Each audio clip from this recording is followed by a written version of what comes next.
Hola, ¿qué tal? Yo soy Jesús Hernández y me gustaría empezar con esta pregunta. ¿Alguna vez te has preguntado cómo algunas personas pueden cometer actos terribles sin sentir culpa? Bueno, eh, Albert Bandura, un reconocido psicólogo, explica esto a través de un concepto que que le denominó de sentimiento moral. Y bueno, voy a explicar brevemente posterior a esto qué es esto y siete tipos de sentimiento moral con ejemplos de la vida real.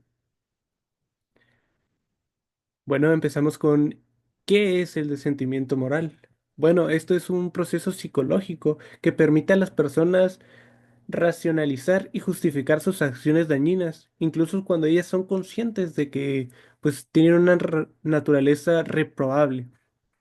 En esencia se trata de una forma de manipulación cognitiva que permite a estos individuos evitar la culpa y el remordimiento, manteniendo una imagen positiva de sí mismos y evitando el malestar psicológico que podría surgir después de la culpa.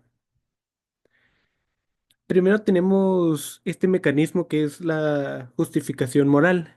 Esto sucede cuando alguien presenta una acción dañina como algo noble o necesario. Un ejemplo clásico es cuando un líder de alguna nación dice que una guerra es necesaria para la paz mundial. Después de eso tenemos el etiquetado eufemístico. Este es el segundo mecanismo que nos mencionan.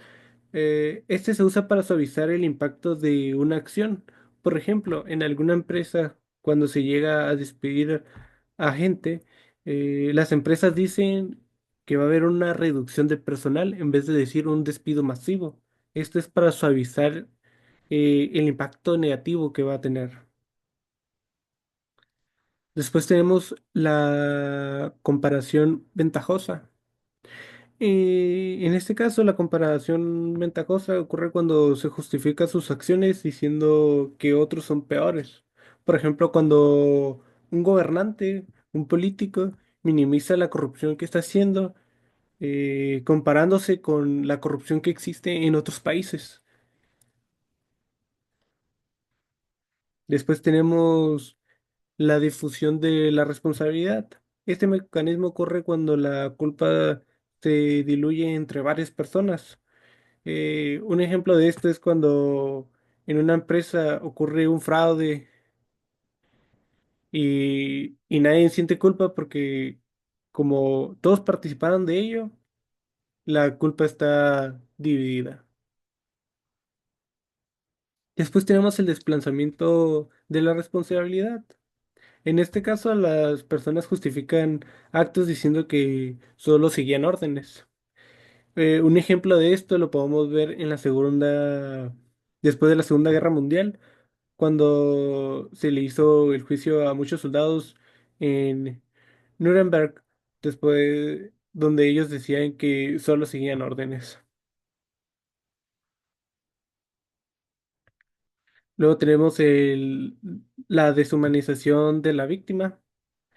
Aquí, en este caso, es cuando se trata a la víctima como algo inferior o menos humano para justificar el daño. Y esto lo podemos ver también en la Segunda Guerra Mundial que se usaban caricaturas ofensivas para representar al enemigo como un peligro para la sociedad. Luego tenemos la atribución de la culpa.